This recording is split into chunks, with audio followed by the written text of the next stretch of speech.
Amen. Purihin po ang Panginoon. Pwede po ba tayong muling makatayo at tayo po ay manalangin? Magandang umaga, amin Diyos. Purihin ka po, Panginoon. Sinasamba ka namin, Panginoon. Ama, dalangin namin ang banal mong Espiritu ang siyang kumilos, siyang mangusap sa oras na ito, Panginoon. Hindi po ako, Panginoon, kundi ikaw ang siyang magsalita. Anumang karumihan, Panginoon, na may nakikita ka sa amin, Panginoon, patawarin mo po kami, Panginoon, upang kami maging karapat-dapat, Panginoon, sa oras na ito sa iyong harapan, Panginoon. Sa iyo po ang papuri, Panginoon. Bigyan mo po ako ng karunungan, Panginoon, O Diyos. Hindi ko kaya ang lahat ng ito, Panginoon, kung wala ka, Panginoon. Salamat po. Sa iyo ang papuri at pasasalamat sa pangalan mo, Jesus, na aming Panginoon. Amen. Amen. Purihin po natin ang ating Panginoon. Palakpakan po natin siya. Amen. Pwede na po tayo makaupo. Ang tunay na magpapamilya ay nagtutuwid. Tama po ba? Ang tunay na pamilya ay hindi laging, ang tag dito, yung may pagkukonsente. Na po? Kundi merong nagaganap sa pamilya ng pagtutuwid. Tama po ba sa mga nanay? Merong pagtutuwid, di po ba? Ganun din sa church. Ang simbahan, ang tunay na simbahan ay may pagtutuwid. May pagtutuwid. Dahil yun ang tunay na layunin ng Diyos. Yung pagtutuwid sa ating mga buhay. Ang simbahan dapat nariringgan ng hindi puro pagpapala. Pagagalingin ka ng Panginoon, pagpapalain ka ng Panginoon. Given na yun eh. Yun talaga ang Diyos. Nagpapala, nagpapagaling, nagbibigay, nagkakaloob. Siya yun. Alam niyo may problema? Tayo eh. Ang tao ang may problema. No? Kaya sabi ko yung mga mensahe patungkol sa pagpapala, andyan na yan. Pagpapalain ka ng Diyos kasi katangian niya yun. Kaya lang sabi ko nga, ang may problema, tayo, ang tao. So anong dapat sa bawat mensahe? Oo, dapat merong encouragement, no? Pero dapat may pagtutuwid. Balansehin natin ang lahat ng bagay. Mahirap rin naman, puro pagtutuwid. Di po ba? So, alam nyo bakit ko sinabi ito? Kasi medyo masakit itong mensaheng ito. Medyo masakit ito kasi nung habang ginagawa ko po ito, sinabi ko sa sarili ko, masakit ito. Masakit ito. Kaya lang kailangan marinig. Kailangan i-aral. Actually, naano ko nga po na dito tayo muna sa Roma Kasi kailangan ito. Kailangan ng mga mananampalataya, lalo na ngayon na nasa huling araw tayo. Kailangan ituwid tayo o magpatuwid tayo sa ating Panginoon sa pamamagitan ng kanyang mga salita. Mga kapatid, hindi po ako magsasalita ng saganang akin. Ang lahat ng sasabihin ko po ngayon, kung mayroon kayong mga Bible, nasa Biblia niyo po. Amen? Kaya kung mayroong man tamaan, mag-praise the Lord na lang at sabihin niyo, salamat Panginoon. Amen? Hindi po ito gawa-gawa ni Pastor. Ito po yung nasa Biblia po mismo. Pamagat pa lamang, mag-iisip ka na, hinayaan na sila ng Diyos. Nagpapabaya ba ang Diyos? Hindi, di ba? Napakabuti ng Diyos. Opo, napakabuti po ng Diyos. Sabi ko nga po, Diyos yun Given na yun. No? Pero ang may problema ang tao. May problema ang tao. Ang sabi ng Roma 1:24, kaya't hinayaan na sila ng Diyos sa kanilang maruruming pita hanggang magumon sila sa paggawa ng kahalayan sa isa't isa. No? Ang sabi doon, hinayaan na sila ng Diyos sa kanilang mga maruruming pita. So, nung tinutukoy dito, sino? Tao. Tama po? So, sino nagpabaya na? Hinayaan na. Sino naghaya? Parang bahala ka na. Kasi ang Diyos, hindi tayo ginawang robot. Ginawa tayo ng Diyos na mayroon tayong sariling pagpapasya. Anong gusto mo? Nandun ka ba sa matuwid na pamumuhay o wala ka sa matuwid na pamumuhay? Ngayon, kung wala ka sa matuwid na pamumuhay at ayaw mo magpatuwid sa ating Panginoon, nagdadalamhati ang Panginoon. Hayaan tayo ng ating Panginoon. Bakit? Mayroong kang pagpapasyang binigay ang Diyos. Tama po ba? Ngayong araw na ito, nagpasya po kayo. Nadadalo ako sa simbahan. Tama po ba? At bawat isa sa atin, mayroon tamang pagpapasya. At yun ang gusto ng ating Panginoon. Kaya lang, saan minsan na tumatayo ang tao? Bakit tayo hinahayaan ng Diyos? Yan ang ating aralin. No? Ang pinakamasaklap sa isang tao ay yung matagpuan niya ang kanyang sarili na hinayaan na siya ng kanyang pamilya. Di ba? Ang hirap-hirap no, nung malaman mo, wala nang pakialam sa iyo ang pamilya mo. Hindi ka na nila iniintindi. Kahit anong mangyari sa iyo, hindi ka na iniisip. Kahit dumating ka ng 1:00, 2:00 ng madaling araw, wala nagchat-chat sa iyo, nasan ka na? Wala nagsasabi na, kumain ka na ba? Hinayaan ka na. Yan ang pinakamasaklap. No? Na madalas maririnig natin, hinayaan na ako ng aking pamilya, hindi na ako iniintindi. Hindi nga nila hinahanap eh. Hindi nga nila ako hinahanap sa pamilya. Kumakain na sila. Hindi nila natanong kung kumain ka na ba. Basta sila, wala na lang. No? Pinakamasaklap daw sa tao na matagpuan niya ang kanyang sarili, na hinayaan na siya ng kanyang pamilya. Pero alam niyo po ba mga kapatid, pinakamasaklap sa lahat, yung matagpuan natin ang ating sarili na hinayaan na tayo ng Diyos sa ating mga pita ng laman. Ang tao nagsasawa. Tama po ba? Pag napakatigas ng ulo ng mga anak, nagsasawa. Nagsasawa ang tao. Nagsasawa ang mga magulang. Ayaw ng pangaralan. Bakit? Ganun rin naman. Maririnig mo, ganun rin naman. Pag pinangaralan mo, mumurahin ka pa. O ang gagawin ng magulang, tatahimik na lang. Hinahayaan na lang. Bahala ka. Basta ang mahalaga, hindi nagkulang ang mga magulang. Tama po ba? Di ba? Hinahayaan na lang. Yan. Kaya lang ang pinakamasaklap nga ay yung matagpuan ng tao na ang Diyos, hinayaan na siya sa kanyang pita at kasalanan. Yon. Napakabuti ng Diyos. Pero hindi pwedeng maganap. No? Sabi, Pastor, ang Diyos ay pag-ibig. Opo, ang Diyos ay pag-ibig. Punong-puno siya ng pag-ibig. Pero wag natin kalilimutan na ang Diyos ay Diyos ng katarungan. Diyos siya ng katarungan. Amen? Diyos siya ng katarungan. Ngayon, anong pangunahing tanda ng pagtalikod ng Diyos sa alinmang lipunan o sa mga tao? No, una ay yung paggagumo ng tao sa sexual na immoralidad at katigasan daw ng ulo. Yan. Kaya hinahayaan na ng Diyos. Bakit? Ang tao, ngayon, pag-usapan natin ito, buti wala mga bata. Wala namang bata, binababa natin. No? Saan daw nagugumon? Sa sexual o immoralidad at katigasan ng ulo ng tao. Kaya ano nagaganap? Unang punto, hinahayaan na sila ng Diyos. Hinahayaan na ng Diyos ang tao na involved saan? Sa immoralidad. Sexual immorality. Ang sabi, hinayaan na sila ng Diyos. Ang salitang hinayaan na sila ng Diyos ay nangangahulugan na pinabayaan na ng Diyos ang mga taong ito sa kanilang matinding pita. Ang sariling maruming pita, no, ay may Greek word po to na ewan ko kung tama yung word kong gagamitin. Epitumia. Parang ganon, epitumia. Ewan ko po doon sa mga nag-aral ng Greek kung tama yung aking pronunciation dito. Epitumia. Ano ibig sabihin daw nun? Nagpapahiwatig daw ito ng marubdob o labis-labis na pita para sa pinagbabawal na kasiyang sexual. No? Yung bang sex, kaloob ng Diyos? Oo. Kaya lang, dapat nagaganap ito sa mag-asawa, sa kasal. No? Kaya lang, hindi ito magiging kalugod-lugod sa harapan ng Diyos kung nagaganap ito dun sa mga hindi natatali ng kasal. Sabi ko nga kaloob ba yung sex? Oo, sa mag-asawa.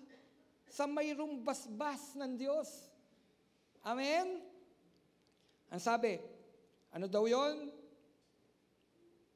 Ano daw? Marugdob at labis-labis na pita na ipinagbabawal na kasiyahan sexual. At ito ay concern ni Pablo sa ilang simbahan. Saan? Sa Corinto, Galacia at sa Epeso. No concern dyan si Pablo. Marahil nakikita niya na ang mga mananampalataya namumuhay pa rin sa ganon.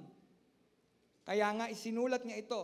Mayroon siyang paalala. Una, sa iglesia sa Corinto. Ang sabi ng ikalawang sulat ni Pablo sa Corinto, chapter 12, verse 21, nangangamba ako. Ang sabi ni Pablo, nangangamba ako na pagpariyang kong muli, hiyain ako ng aking Diyos sa harapan ninyo.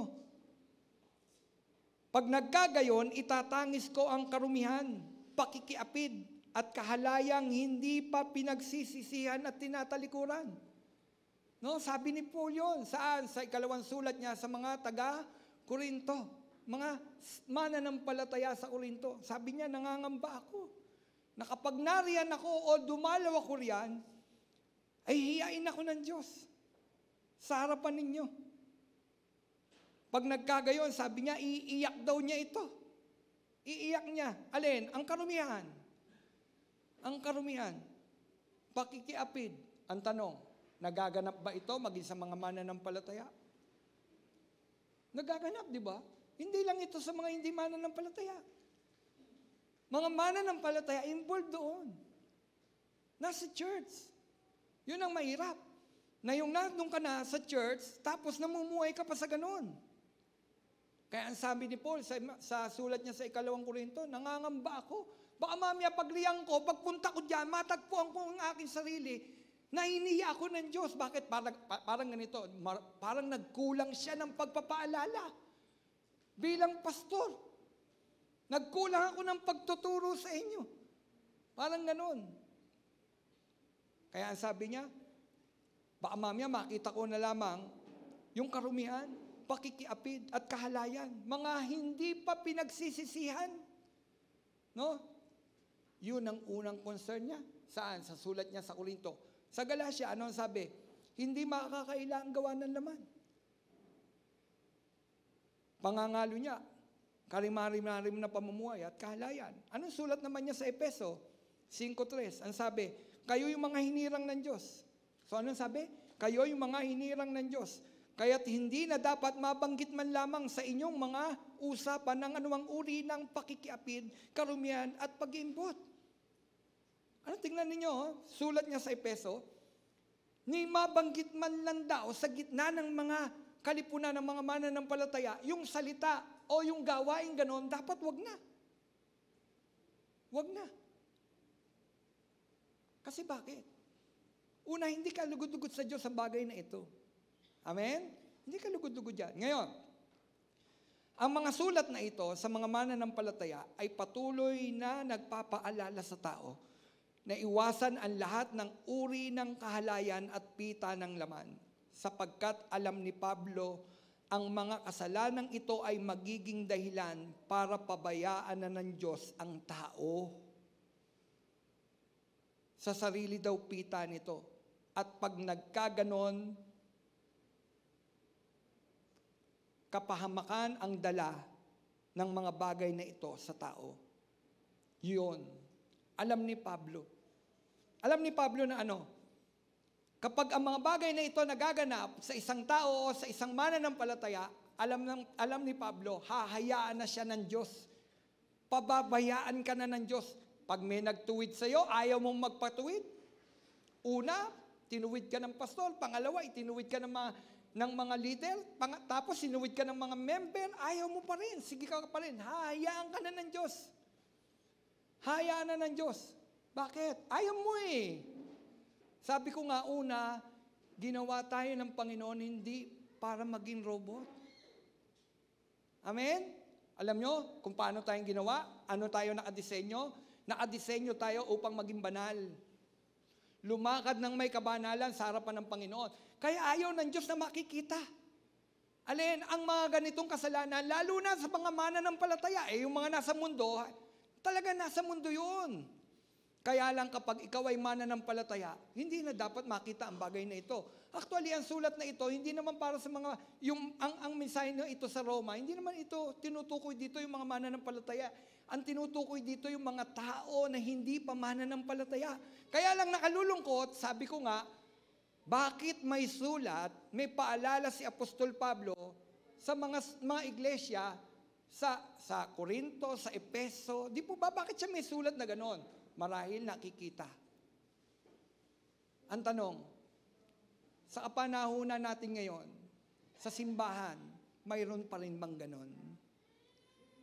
Meron pa rin ba? Meron. Tama? Mayroon. Ngayon, ayaw ng Diyos sa kasalanan at ayaw din ng Diyos sa taong minsan nakatanggap ng kaligtasan ngunit bumabalik sa kahalayan at ito'y kanilang ikinasisiya kaya hinahayaan na sila ng Diyos. Bakit hinahayaan na ng Diyos? Ayaw kasi ng Diyos sa kasalanan. Una, hindi tao ang ayaw ng Diyos. Mahal ng Diyos ang tao. Mahal ng Diyos ang nagkakasala. Kaya patuloy ang pananawagan ng Diyos ng pagbabalik loob. Kaya lang kapag ang tao ayaw tumugon sa panawagan ng Diyos ng pagbabalik loob, kapatid, hahayaan na tayo ng Diyos. Kasi hindi pwedeng magsama ang banal at ang hindi banal. Ang kasalanan at ang katwiran. Hindi pwedeng magsama. Kaya kung nananawagan ng Diyos dahil napakabuti niya, napakabait niya, inuunawa pa rin tayo ng ating Panginoon, pero patuloy ang pagtanggi ng tao, kapatid, hahayaan na tayo ng Diyos. Amen? Hahayaan ka na ng Diyos. May 3 baitang ang pagpababaya sa kahalayan. No? May 3 itong baitang. Unang baitang, hinahayaan na sila ng Diyos sa kanilang makasalanang kasiyang sexual na sumisira sa katawan. Yan yung unang baitang. Hinahayaan na sila ng Diyos sa kanilang makasalanang kasiyang sexual na sumisira sa katawan. Ang sabi ng Roma 1:24, kaya't hinayaan na sila ng Diyos sa kanilang sarili, sa kanilang maruruming pita, hanggang sa magumon sila sa paggawa ng kahalayan sa isa't isa. Kapatid, ano ang tinutukoy dito? Kahalayan sa isa't isa, pakikiapid at pangangalo niya. Pakikiapid at pangangalo niya. Ang tanong, sabi ko nga po, mayroon ba nagaganap sa loob ng simbahan na ganon? Oo. Opo. Minsan nga may lumapit sa akin, ginagamit na siya ng Panginoon, nangangaral na siya ng salita ng Panginoon, pero iniiwasan niya ang ganitong mga pangangaral. Bakit? Involved siya. Involved siya.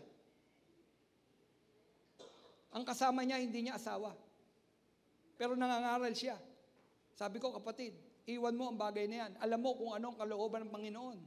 Alam mo kung ano ang katwiran ng Diyos. Pastor, binebless naman ako ni Lord Ay, hindi nangangahulugan pinagpapala ka ng Panginoon dahil natutuwa siya sa mga ginagawa mo. Binebless daw siya ng Panginoon. Hindi. Hindi makukuha doon yun. Hindi sukatan ng pagpapala. Amen? Hindi sukatan ng pagpapala. Kapag ikaw ay nasa immoralidad na pamumuhay, galit ang Diyos sa ganung pamumuhay.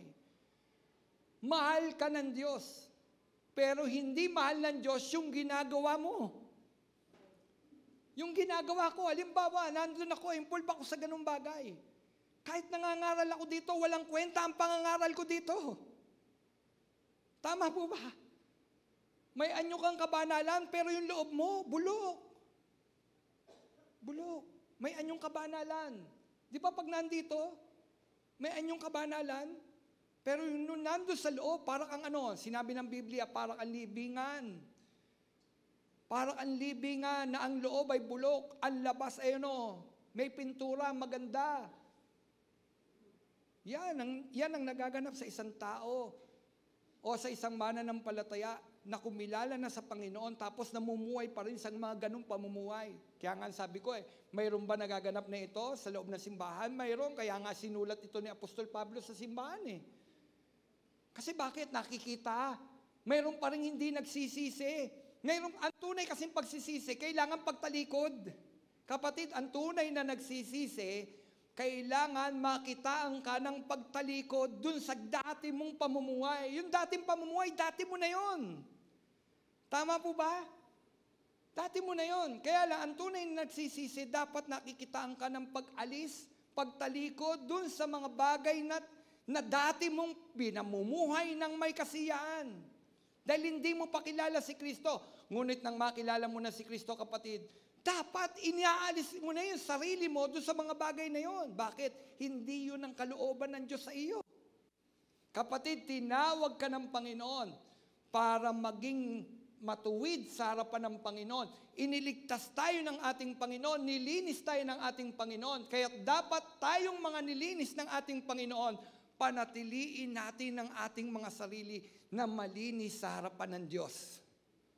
Amen?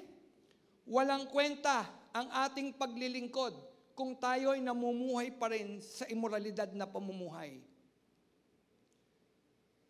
Walang kwenta. Kahit magsisigaw ako dito, kung ang kasama ko, hindi ko kabiyak, walang kwenta ito sa harapan ng Diyos. Kahit ubusin ko pa ang oras ko sa paglilingkod, kung ang aking kasama, hindi ko asawa, walang kwenta ito sa harapan ng Diyos. Kapatid, hindi mapagtatakban ng ating mga ministeryo at mabubuting gawa ang katwiran sa harapan ng Diyos. Tama po ba? Masakit ba? Oo, ako nasasaktan eh. Bakit? Kasi nagaganap. Hinayaan na sila ng Diyos. No? Sabi, ito yung pangalawang baitang. Una kasing baitang yung pakikiapid. Nagsasama yung asawa ng iba. Asawa mo. Nagsasama. Pangalawang baitang, hinayaan na sila ng Diyos sa nakahihiyang pagkahaling ng isang lalaki sa kapwa lalaki o isang babae sa kapwa babae. Di ba? Ano man nilikha ng Diyos? Ano ang unang disenyo ng Diyos? Lalaki at babae. Nang makita ng Diyos na nalulungkot si Adan, hindi tamang nag-iisa ang tao. Kaya't lumikha siya ng kawangis niya, ng kagaya ng tao, at ang ibinigay, babae. Tama po ba? Hindi binigay ng lalaki, ay ng Diyos, ang lalaki sa kapwa niya lalaki. Hindi rin ibinigay ng Diyos ang babae sa kapwa niya babae. Ang sabi, hinayaan na sila ng Diyos sa nakahihiyang pagkahaling ng isang lalaki sa kapwa lalaki. Kapatid, alam nyo, mahal ng Diyos ang tao. Madalas sisigaw ito, kaya ayaw namin sa simbahan. Kaya ayaw namin sa inyo. Mayroon kayong discrimination. Hindi. Hindi ito discrimination. Kundi tumatayo lang ang simbahan kung ano yung tama. Kung ano yung totoo. Dapat manindigan ng simbahan. Hindi pwedeng makipagsalamuha o masacrifice yung katwiran ng Diyos. Pagdating sa issue na to, hindi pwedeng iwasan. Nagaganap at isinisigaw na ng maraming tao. Hayaan na. Gusto na ng tao ng divorce. Yung unang hakbang. Bakit? Hindi na masaya sa isa't isa. Mag-divorsyo na lang. Bakit may divorsyo? Para makapag-asawa muli. God hate divorce. Amen? God hate divorce. Ayaw ng Diyos ng divorsyo. Annulment, pastor. Ayaw ng Diyos na annulment. Ang sabi ng Panginoon, ang makapaghihiwalay sa tao, kamatayan. Sa taong kinasal, makapaghiwalay, kamatayan. Kaya nga sabi, huwag paghiwalayin ang pinagsama ng Diyos. Kapatid, kaya kung ikaw, dalaga ka, o binata ka, siguraduhin mong yang kasintahan mo, yan talaga ang binigay sa'yo ng Panginoon. Dahil pag nakasal ka na, kapatid, tali ka na dyan. Hindi mo pwedeng yanan na lang. Alam nyo ba sa Amerika, kapag ang kabiyak, ito ground ng annulment to kapag umutot. Bawal ba umutot? Perfecto ba yung nakasama mo? Ground ng annulment. Pag naghihilik. Siyempre, hindi maghihilik yan. Pag nagkasama mo palang kasintahan, hindi man natutulog yan eh. Eh, nalaman mo naghihilik. Oh, ground yun, annulment. Kita ninyo? Buti na lang dito sa Pilipinas, hindi pa. Wala pang annulment. Ay, wala pang divorce. Ngayon, ito pa issue ng lipunan. Lalaki sa kapwa lalaki. Babae sa kapwa babae. Pastor, nagkamali ata ang Panginoon sa akin. Hindi nagkamali ang Diyos sa iyo. Hindi nagkamali ang Diyos sa iyo. Inilagay ako. Ang damdamin ko para akong babae na inilagay sa katawan ng isang lalaki. Ang Diyos magkakamali, hindi nagkakamali ang Diyos. Amen? Alam nyo, ang lahat ng ito, bunga ano pinagmulan? Bakit may immoralidad? Bakit mayroong mga ganyan? Alam nyo, ang ugat, pag binasa nyo ang Roma, pagsamba sa Diyos-Diyusan. Pagsamba sa Diyos-Diyusan. Kaya pumapasok yung immoralidad. Kasi nga Diyos-Diyusan yun eh. Wala namang immoral sa Diyos-Diyusan eh. Kasi wala siyang emosyon. Diyos-Diyosan siya. Pero yung tunay na Diyos, mayroon yun. May moral yun. Na dapat sundin. At ang una nga, God hate divorce. Pag may mag-asawa, kapatid, hanggang mamatay, huwag mo lang papatayin. Hanggang mamatay. Pagtiisan mo. Bakit? Kasi nga, kinasama mo yan eh. Kinuha mo yan. Hanggang mamatay. Palakpakan ninyo yung mga nagtiis hanggang kamatayan. Amen! Ano pa issue? Lalaki sa lalaki. Babae sa babae. Ang sabi ng Roma 1:26-27. Ang sabi, dahil dito'y hinayaan sila ng Diyos sa mahalay na pita. Ayaw nang makipagtalik ng babae sa mga lalaki. Sa kapwa babae na lamang sila nakikipag-ugnayan. Gayon din ang ginawa ng mga lalaki. Ayaw nang makipagtalik sa mga babae, kundi sa mga kapwa lalaki na rin sila. Kapwa lalaki na rin sila nahuhumaling. Ang ginagawa ng mga ito'y nakahihiya, kaya't hindi nila maiiwasan ang parusa sa kanilang lisyang gawain.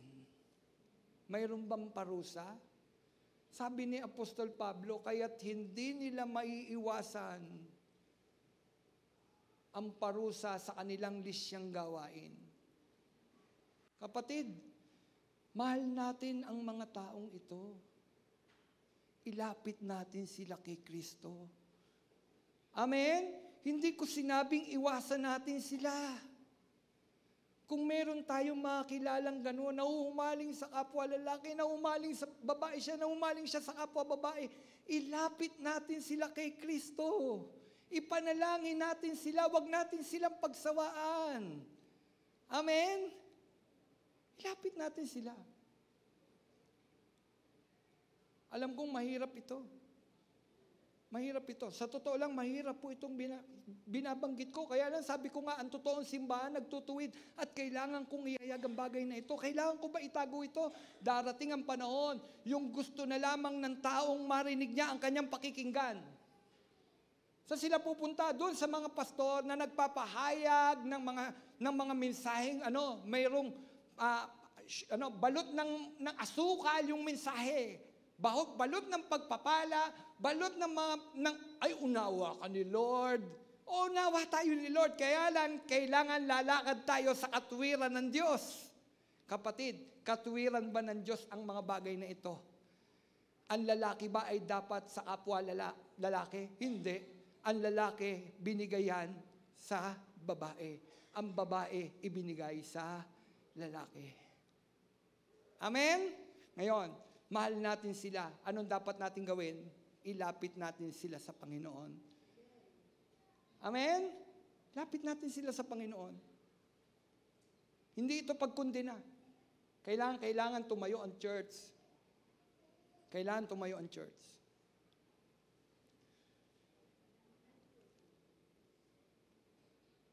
Hindi pinapayagan ng Diyos ang mga ganitong gawain. Ito ay karumal-dumal sa kanyang harapan. Ano daw?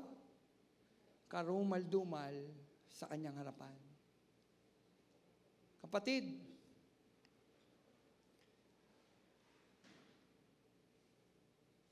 yung ayaw ng Diyos, dapat ayaw din natin. Tama po ba? Sino ang tunay na mananampalataya? Ayaw din natin. Hindi ayaw natin sa tao na gano'n Hindi. Ayaw natin dun sa ginagawa. Ayaw natin dun sa ginagawa. Tama po ba? Biro nyo sa TV, hayagan. Tanghaling panoorin. Di po ba? Makita ninyo, pinalalabas yung mga ganito. Hayagan. Tapos napapanood ng mga bata. Kapatid, panalangin natin ang lipunan. Amen? Pangatlong hakbang. Hinayaan na sila ng Diyos sa masamang pag-iisip. Ano ibig sabihin? Kinakatwiranan nila ang kanilang kaisipan.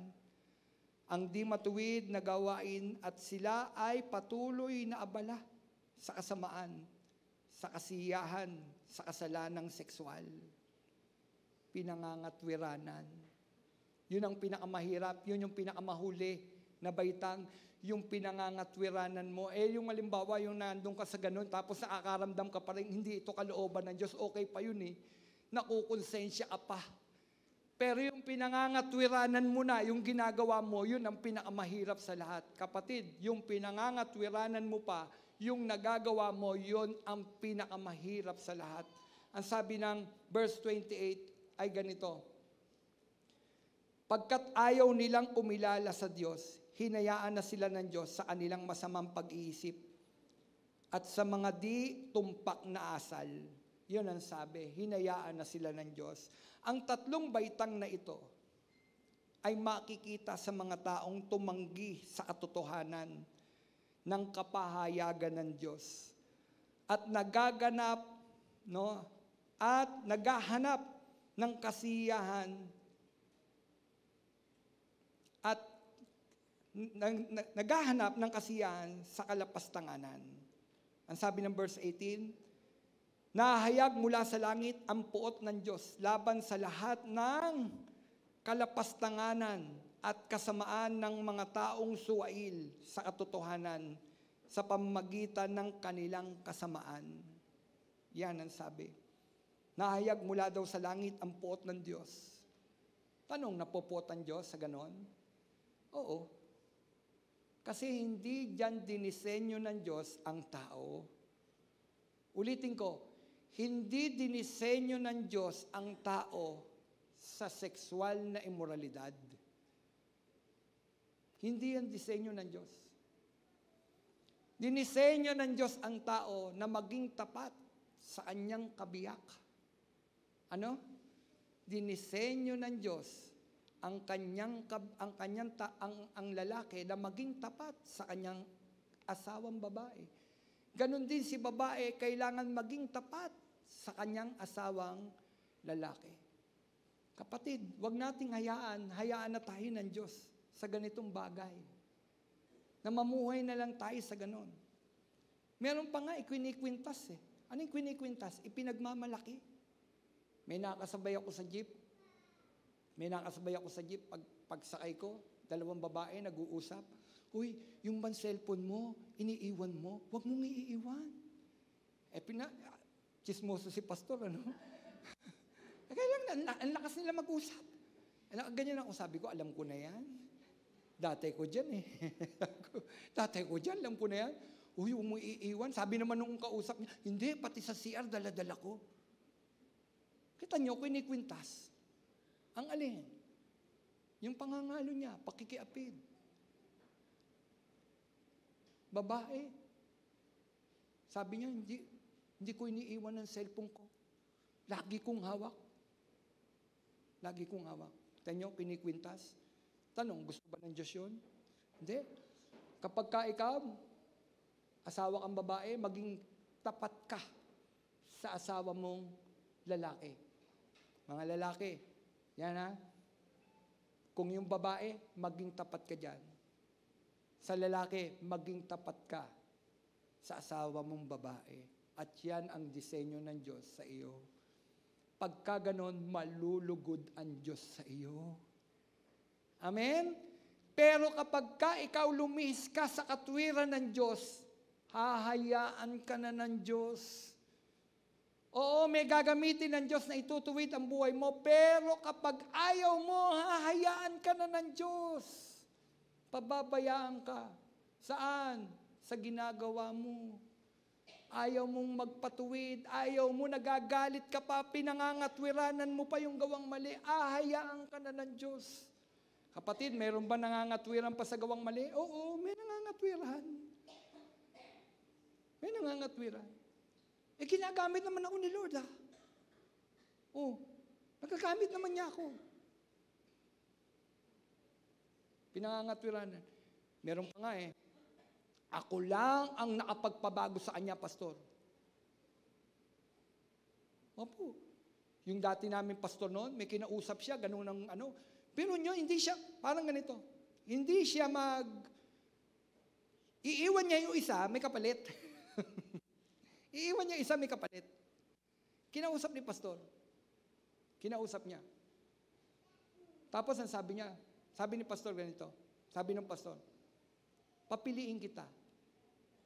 Yung babae na kasama mo ngayon o ang Diyos. Alam niyo, pinili yung babae. Yung babae. Windang si pastor. At alam niyo ang kasunod? Ako lang ang nagpabago dyan, pastor. Wow! Sino ba ang nagbabago ng tao? Di ba ang Diyos? Ang Diyos lang ang may kakayahang bumago sa tao, hindi siya. Hinayaan na ng Diyos. Hinayaan na ng Diyos mga ganung gawa. Bakit? Kasi nga ang Diyos ay Diyos ng kabanalan. At hindi pwede sa harapan ng Diyos ang ating mga gawang mali at pagkakasala. Ayaw ng Diyos niyan. Kaya anong dapat? Kung ikaw, mananampalataya ka, pagsisihan na, itakwil na, talikuran na natin ang mga ganitong gawain. Amen? Ngayon, meron bang dating nahuhumaling sa lalaki na na-born again? Meron. Marami. At napagtagumpayan nila, oo, malambot yung kanilang kilos, pero napagtagumpayan nila, hindi na sila nakikipagtalik sa kapwa lalaki. Napagtagumpayan nila. Amen? Kapatid, anong dapat gawin? Pagsisihan. Tumalikod.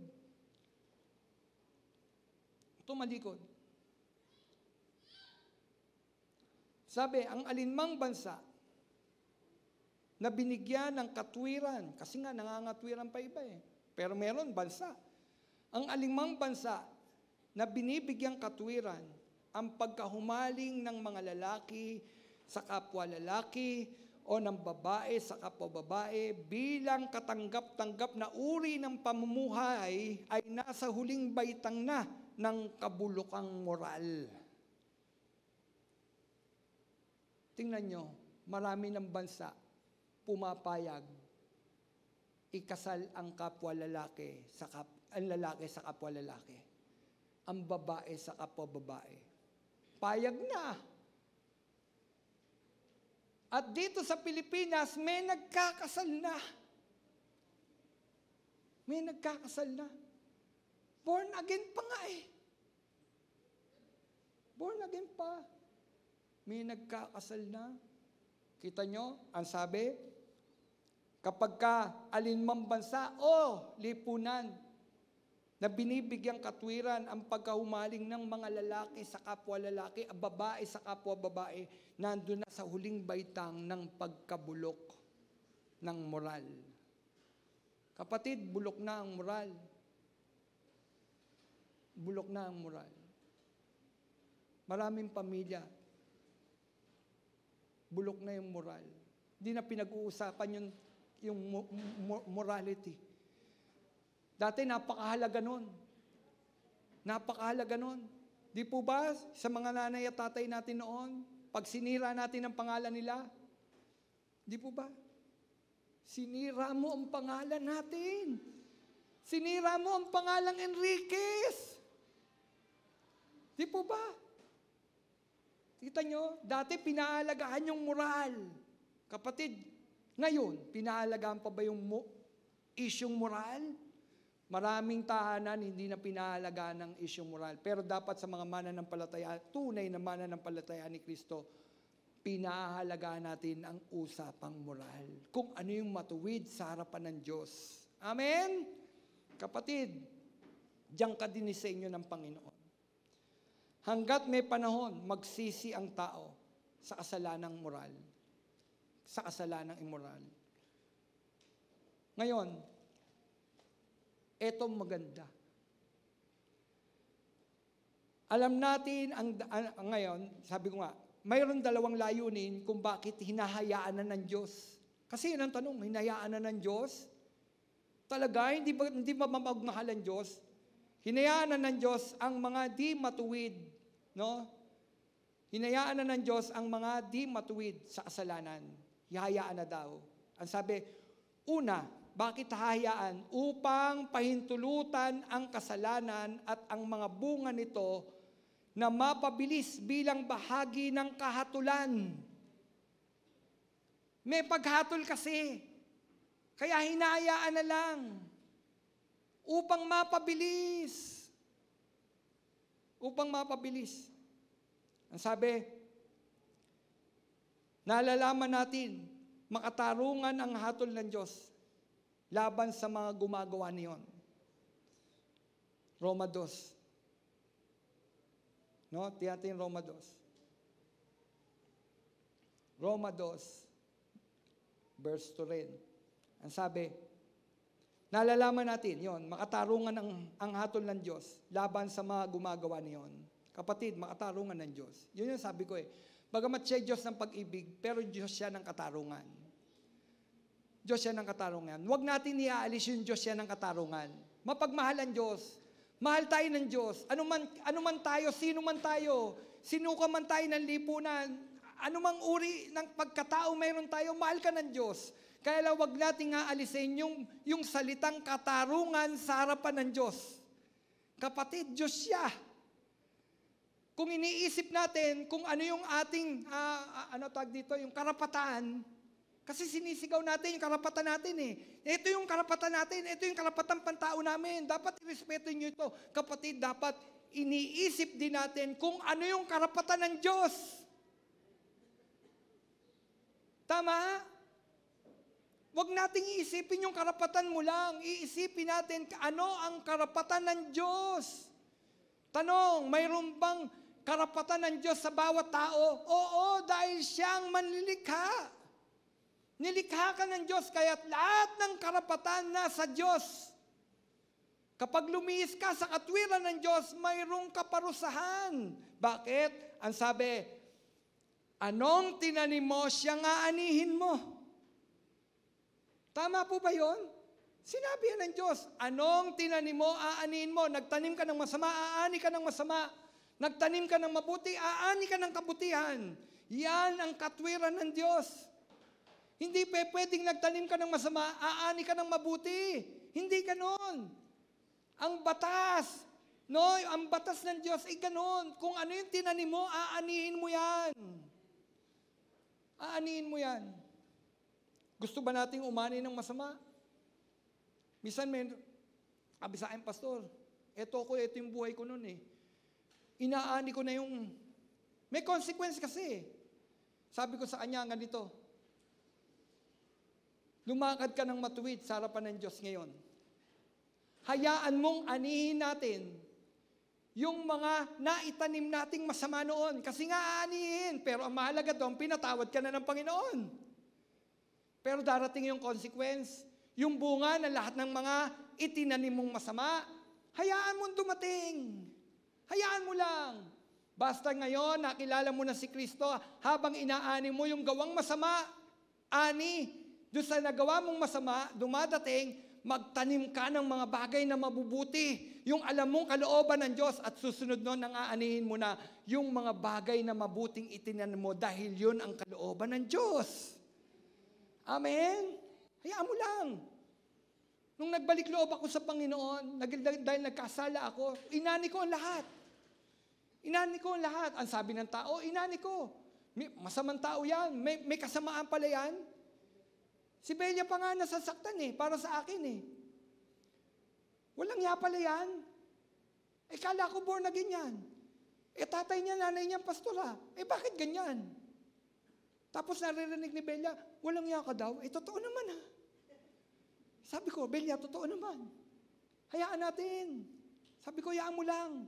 Siya nasasaktan para sa akin. Sabi ko, hayaan mo lang. Anihin ko. Anihin ko ang sasabihin ng tao. Bakit? Yun yung nagawa ko Totoo, masama ako. Pero kapag nandun ka, pinatawad ka na ng Panginoon, kapatid, simulan mo nang magtanim ng mabubuting bagay. Amen. Sundin mo yung kalooban ng Diyos at makikita mo, yung mga bagay na natanim sa ulo ng tao, kusang aalisin ng Diyos. Kapag nanatili ka sa kalooban at katwiran ng Diyos, aalisin ng Diyos yung mga nasa isip ng tao. Masama pala yan. Walang ya pala yan. Kapatid, di po ba? Pero hindi ko sinasabing hindi na tayo magkakamali. Nagkakamali pa rin tayo. Hindi tayo perfecto. Sabi naman, napaka-perfecto nyo naman. Hindi, nagkakamali pa tayo. Nasa proseso tayo ng pagbabago ng Panginoon. Ngayon, hayaan natin ang pagbabago ng Panginoon na maganap sa buhay ng bawat isa sa atin. Gusto nyo ba yun? Nasa proseso tayo ng pagbabago ng Panginoon? Sabihin natin sa Panginoon, Panginoon, patawarin mo po ako. Huwag natin pangatwiranan ng ating mga kasalanan. Kung nagawa natin ito, iayag natin ito sa harapan ng Diyos. Una sa Diyos, pangalawa sa tao. Alam nyo bang kailangan iayag natin sa Diyos at sa tao? Huwag tayong magpanggap. Huwag tayong magpanggap. Sinuko ko na sa Panginoon ang mga pagkakasalang yon. Dahil nakakuha ko, kinuha ko yung hindi akin. Hindi ko asawa, kinuha ko. Nang isuko ko na to sa harapan ng Panginoon, sinabi ko sa tao. Alam niyo ba sinabi ko sa tao? Bago ako pumasok, kasi hindi na ako makabalik to sa dati kong church, nandito ako sa Caloocan Bethel. Bago ako maging membro ng Caloocan Bethel, sinabi ko muna kung sino ako. Ito ako. Ito ako. Tatanggapin niyo ba ako? Bago ako pumasok sa ministeryo, sinabi ko kung sino ako. Hinayag ko kung sino ako. Bago ako magpalisensya ng pagpapastor, sinabi ko dun sa pastor na nag-i-interview sa akin, Pastor, eto po ako. Kinuha ko po yung hindi ko asawa. Immoral po ako noon. Bibigyan niyo po ba ako ng lisensya? Biro niyo ako pa nagsabi doon sa pastor na nag-interview sa akin. Hinayag ko. Alam niyo kung bakit? Para wala tayong itinago sa harapan ng tao. Para kung may dumating, hindi ka mangangamba. Uy, nandito. Minsan nandun ako sa Caloocan. Sabi sa akin, biglang dumalo yung kakilala ako. Kakilala ako dahil nakakasama ko siya sa ganung gawain noon. Kilalang-kilala ako. Sabi sa akin, dumalo si nakita mo? Anong kako problema? Alam nyo naman, hayag naman sa inyo kung ano ko noon. Ang mahalaga, binago na ako ni Jesus. Yun ang mahalaga. Amen? Kasi babalik. Hayaan mo lang. Hayaan mo lang. Yung bunga ng masama na itinanim mo noon, hayaan mo. Ngayon, magtanim ka na. ng mabubuting bagay sa harapan ng Diyos. Sumunod tayo sa kalooban ng Panginoon. Ito yung panghuli. Bakit hahayaan ng Diyos? Alam niyong napakabuti ng Diyos. Mabuti ba ang Diyos? Pastor, hahayaan na nga eh. Paano mabuti, hinayaan na? Hindi, ito. Upang ipaunawa ang kanilang kahangalan. No? Upang ipaunawa sa taong yon ang kanilang pangangailangan sa kaligtasan. Yung pala. No? Kaya hinayaan na ng Diyos para makita mo, kailangan mo ng isang tagapagligtas. Kasi kapag malayo ka kay Kristo, hinayaan ka na ng Diyos, wala nang proteksyon ng Diyos sa iyo, kung ano-ano nang gagawin ni Satanas sa buhay mo. Ano ba ang kanyang misyon? To kill and to destroy. Sisirain.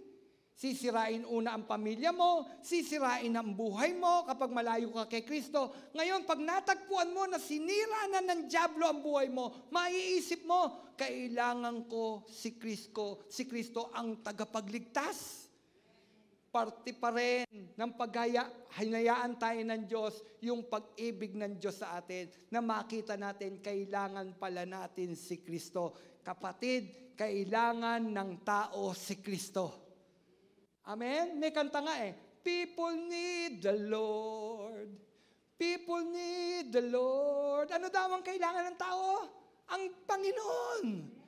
Ang Panginoon kasi, ang Panginoon ang babago sa tao. At yung sira nating moral, aayusin ng Panginoon kapag nakilala mo ang Panginoon. Praise God. Hallelujah. People need the Lord. Kasama sa pag-iiwan na tayo, hayaan na tayo ng Diyos sa ating mga ginagawang pagkakasala, yung pangangailangan natin sa tagapagligtas. Ang sabi ng Roma 2:4, hinahamak mo ang Diyos. Ang sabi hinahamak mo ang Diyos sapagkat siya'y napakabuti, mapagpigil, mapagpaumanhin. Hindi mo ba alam na binibigyan kanya ng pagkakataong magsisi at magbagong buhay, kaya napakabuti niya sa iyo? Tignan nyo, kaya pala nagtataka tayo, gumagawa ng masama, pinagpapala pa rin. Nakuha nyo? Bakit ganun? Masama yung ginagawa niya, Panginoon, ba't pinagpapala pa rin? Kasi ang sabi doon, binibigyan ka ng pagkakataon ng Diyos na magbagong buhay. No? Kaya napakabuti ng Diyos sa iyo. Kaya't napakabuti ng Diyos sa iyo. Pinagpapala ka pa rin. Kaya kapatid, kapag nakita natin, yung masama, pinagpapala, parte yun ng pag-ibig ng Diyos. Alalahanin natin, dati tayong nasa ganong kalagayan. Naging napakabuti ng Diyos sa atin. Amen? Pati doon sa gitna ng ating pagkakasala, hindi tayo pinatay ng Diyos. Pwede Di po ba, ng lumang tipan, ang Diyos, kapag kaganito, sukdulan na, patayin. Ano ba ang batas? Kapag nahuli sa pagkangalo niya, batuin hanggang sa mamatay. Batas kanino yun? Kay Moises. Tama ba? Pero napakabuti ng Diyos. Tingnan niyo, kahit gumagawa na ng gano'n, nahuli na, walang bumabato hanggang mamatay. Napakabuti ng Diyos. Minsan yung masama, pinagpapala, parte yun ng pagmamahal ng Diyos at pag-unawa. Hinahayaan ng Diyos para makita mo, sa kabila ng aking karumihan, pinagpapala mo pa rin ako, Panginoon. Meron nagsabi, Pastor, bakit yung masama, ang tagal ng buhay? Kung sino yung mabait siyang kinukuha ni Lord? Ayun nga Kasi nga, gusto ng Panginoon, magsisi siya. Kasi mahal siya ng Panginoon. Amen? Ito ba nagtutulak sa atin para gumawa ng masama, para humaba ang buhay nyo? Hindi, di po ba? Kaya nagiging mabuti pa rin ng Diyos sa kanila. Kasi nga gusto ng Panginoon manumbalik sa Kanya ang tao. Kapatid, yan ang Diyos. Mapagmahal siya, makatwiran siya. Pinagpapala pa rin yung mga nandun sa pagkakasala. Sabi nung kausap ko, ba't ganun? Nakatatayo naman ako. Binebless nga ako pastor Sabi ko, hindi sukatan ang pagpapala sa kasalanan. Hindi porket pinagpapala ka, natutuwa ang Diyos. Kapag nasa gitna ka ng pagkakasala at pinagpapala ka, ito yung bagay doon. Ang sabi, hinahamak mo ang Diyos sapagkat siya'y napakabuti. No? Pinangangatwiranan mo. Mabait naman si Lord Napakaputi, mapagpigil, mapag-umanhin. Hindi mo ba alam, sabi, binibigyan ka ng pagkakataon ng Diyos na magsisi. Praise God. Binigyan tayo ng Diyos ng pagkakataong makapagsisi nung tayo'y nandoon pa sa dati nating pamumuhay. Praise God. Hindi ako kinuha ng Diyos doon sa gitna na ang kasama ko, hindi ko asawa. Sabi ko nga, Lord, salamat. Inisip ko nga, paano na lang kung kinuha ako ng Panginoon na ang kasama ko hindi si Belia. Di ba? Pwede mangyari. Salamat, Panginoon. Salamat, Panginoon. Mga kapatid, mga nanonood ngayon, dati po akong nasa ganyang pamumuhay. Pero mayroon Diyos na nagbabago ng buhay kung tayo'y magpapailalim sa kamay ng Diyos na napakabuti, mapag-umanhin ang ating Panginoon. Kapag tayo nagpailalim sa Kanya, babaguhin ng Diyos ang iyong buhay. Sabi ko nga, dati ako dyan, dati tayo dyan. Amen? Dati tayo dyan. Kaya lang, binago na tayo ng Panginoon. Ngayon, kapatid, sabi ko nga, kasama yung hinayaan na ng Diyos, yung pangangailangan na makita ng tao na kailangan niya ang tagapagligtas. Kapatid, sino ang gagamitin ng Diyos para malaman ng tao na kailangan niya ang tagapagligtas? Kapag nakita mo, sa pamilya mo, mayroong ganon, pababayaan mo o itutuwid mo? Itutuwid. Tandaan natin, panalangin natin, Lord, maging daan ako ng pagtutuwid. Pero kapag dumating, kasi pwedeng tayo. Ay sabi, wag mo sabihin, ikaw ngayon ay malakas at nakatindig, baka naman isang araw makita mo, ikay buwal. Kapatid, hindi ko sinasabing hindi na ako mabubuwal. Amen? Hindi ko sinasabi, kailangan kong maging mapagbantay lalo. Bakit? Alam niyo ba mga mananampalataya, mga nagsasabing tayo, mga binago na ni Kristo, ang number 1 target ni Satanas? Kaya't dapat nating maging mapagbantay. Bantayan natin ang ating mga sarili. Bantayan natin, magpabantay tayo sa banal na Espiritu at higit sa lahat, magbantayan tayo. Amen? Dahil pwedeng anumang oras, buwal si pastor. Ngayon, pagbuwal si pastor, di po ba? Kaya't hindi ako pwedeng magmalaki. Kapatid, hindi ako pwedeng magmalaki. Itong mensaheng ito, akma ito sa akin. Sinasabi ko ito sa aking sarili. Sinasabi ko ito sa aking sarili. Huwag mong hayaan, Romel, hayaan ka na ng Diyos. Huwag mong hayaan. Kapatid, hahayaan lang naman tayo ng Diyos kapag yung itinutuwid ka, pero ayaw mong magpatuwid. Pero kahit nandun ka sa ganung kasalanan, ulitin ko pag nandun tayo sa ganung pagkakasala, pero tapos nangusap na ang Diyos sa iyo, nag-aanyaya na siya sa iyo, kapatid, sabi mo lang sa Panginoon, nagkasala ako sa iyo. Linisin mo ako ng banal mong dugo. Kapatid, matuwid ang Diyos. Tapat ang Diyos. Sa bawat humihingi ng kapatawaran, patatawarin ka ng Panginoon. Lilinisin ka ng Panginoon. Kapatid, lininis ka na ba ng Panginoon? hayaan mong manatiling malinis ang nilinis na ng Panginoon. Kapatid, bulok na ang mundong ito sa usaping moral. Hinahayaan na, payag na magsama yung lalaki sa kapwa lalaki, yung babae sa kapwa babae. Pinapayagan na rin na maghiwalay ang mag-asawa. Kapatid, tandaan natin, tatayo ang simbahan pagdating sa usapang moral. Amen? Tatayo po ba ang simbahan pagdating sa usapang moral? Alam dapat natin kung saan tayo dapat tatayo at maninindigan. Kapatid, hindi madali ang mensaheng ito. Mahirap po ito. Masakit po ito. Kaya lang kailangan kong sabihin at kailangan kong iaral sa bawat isa sa atin. Bakit?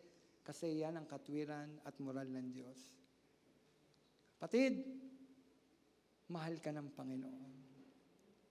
Sa mga ganito na nasa ilalim ng pagkakasala, mahal ka ng Diyos.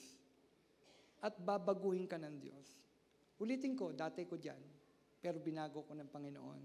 Pero hindi ko sinasabing hindi na ako babagsak. Kaya kailangan kong magbantay. Kailangan natin magbantayan. Amen? Tayo po'y manalangin, tayo po'y tumayo. O Diyos, patawarin mo. Patawarin mo po kami. Patawarin mo ang bansang ito, Panginoon. Pagdating, Panginoon, sa moral, na usapin, Panginoon, bulok na ang sistema. Patawarin mo maging ang simbahan, Panginoon, kung pinapayagan na ng simbahan ang mga ganitong, Panginoon. Kung inahayaan na, Panginoon, ang simbahan, wala nang pagtutuwid na nagaganap.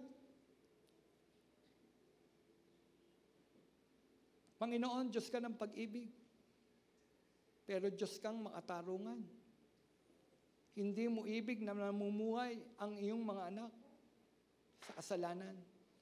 Panginoon, nagaganap na maging sa church ang mga immoral na pangyayari, immoral na gawain. Panginoon, proteksyonan mo po kami.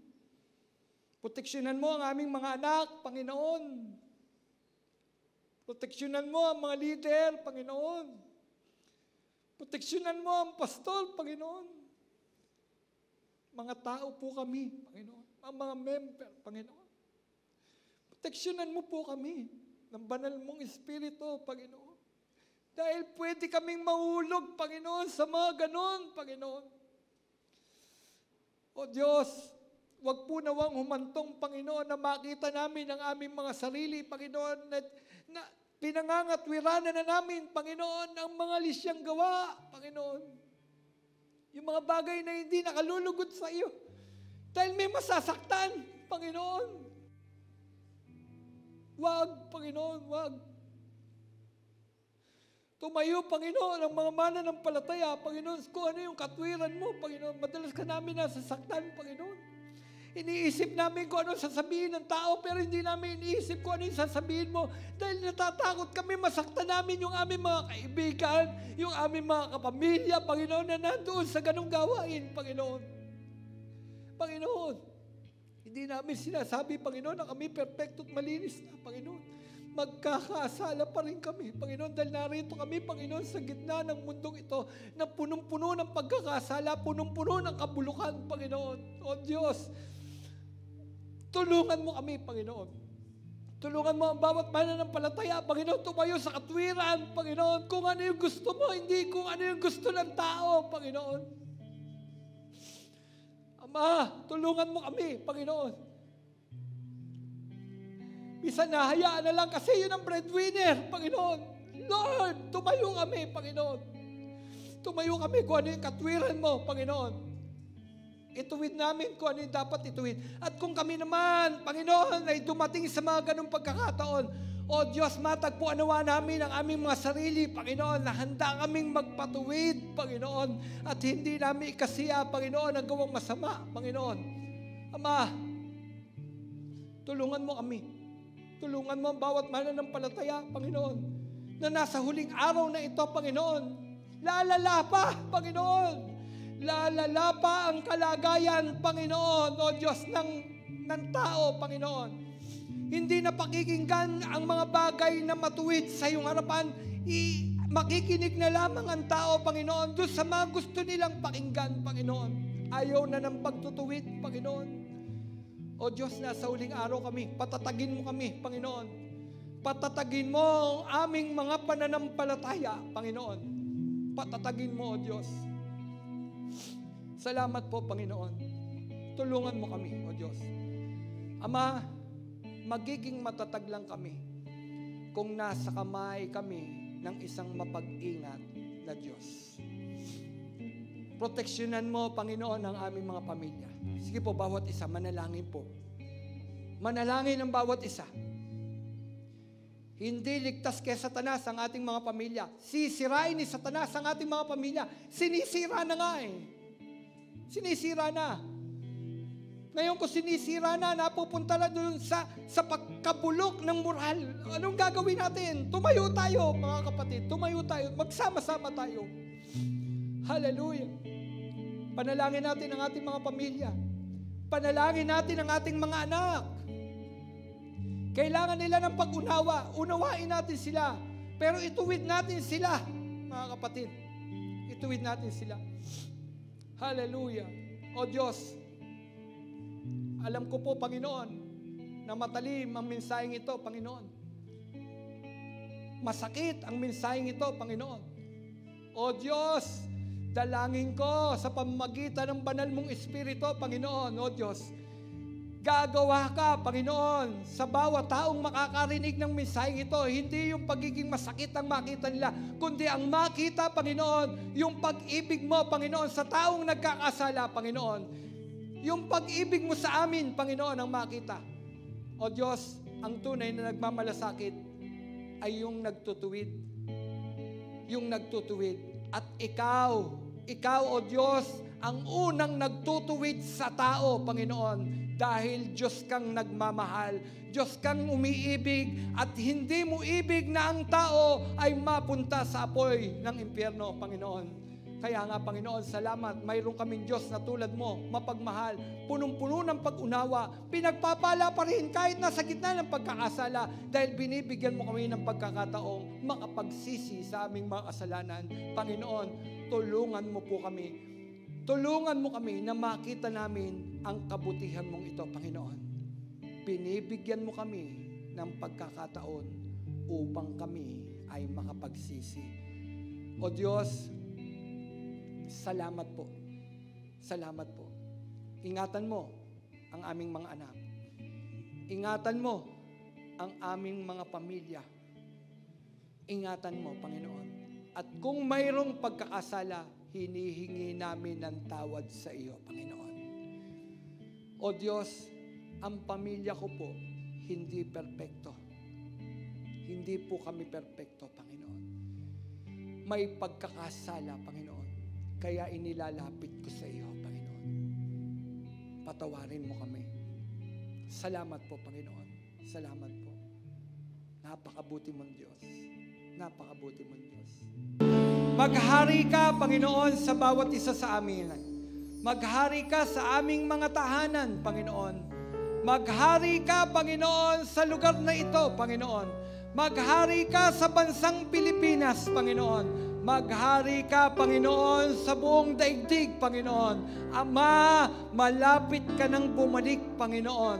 Tulungan mo, Panginoon, ang bawat mananampalataya, Panginoon.